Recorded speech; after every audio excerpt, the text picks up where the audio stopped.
voina chuan guitar lesson thar kan zir ho lenga voina kan zir ho le tur chu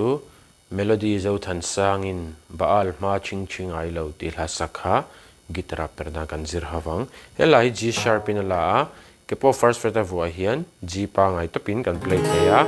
asang a C niama D chuan G7 hi kan hmang zewanga chuan C minor hi kan hmang bokanga intro tira A minor kan hmang tel zawanga hetian kan strumang down down down up ti khana down down down up na na na na na na na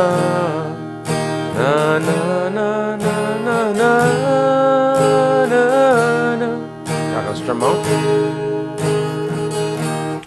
ahlan en karon play milenga lugde venilong ngai thale don ne